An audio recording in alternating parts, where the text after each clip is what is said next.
Alors sur l'euro-dollar ce matin, donc c'est un petit peu la rentrée effectivement, puisque les opérateurs vont revenir, la volatilité va revenir et on est sur une tendance baissière qui revient de nouveau sur cette paire qui est marquée avec un retour probable hein, vers la parité mathématique.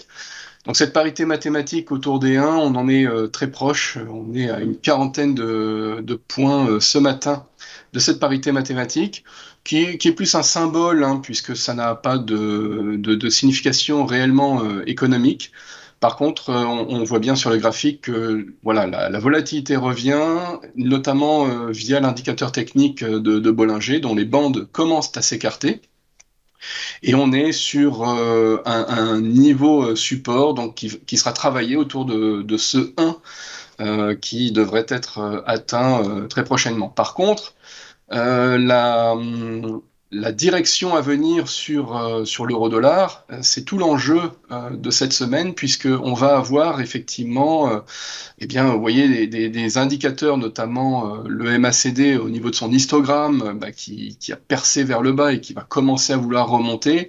Le stochastique lent qui est en zone de survente et qui va commencer à croiser pour une prochaine phase de hausse.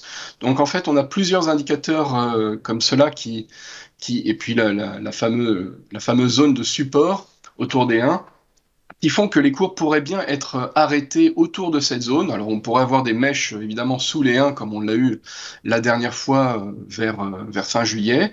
Par contre, on va rester sur cette zone d'attente jusqu'au symposium de Jackson Hole qui aura lieu pendant les 3 jours à partir de jeudi jusqu'à jeudi prochain jusqu'à samedi, et où là les banquiers centraux pourraient donner des indications. Alors normalement, on ne s'attend à aucune annonce flagrante, mais c'est vrai que ça sera quand même regardé et que cela risque de faire bouger le marché, notamment l'euro-dollar.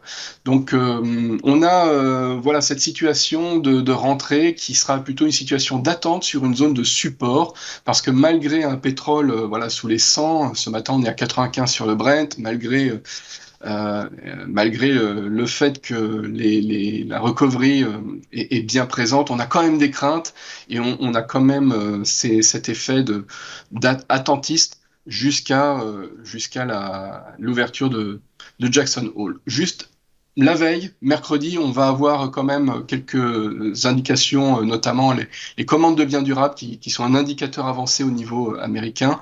Donc on s'attend à un cut de ce taux de 2, voire de 4, hein, selon qu'on le prenne en core ou en normal. Donc dit autrement, on a un ralentissement, mais qui est anticipé par les marchés, de la demande et donc de la consommation. Et de fait, c'est l'objectif que la Fed eh bien, voulait atteindre. Et donc, si on est en ligne avec ces attentes d'une réduction de la demande, eh bien, le marché réagira positivement. Voilà ce que l'on peut dire sur l'euro-dollar en cette rentrée fin août.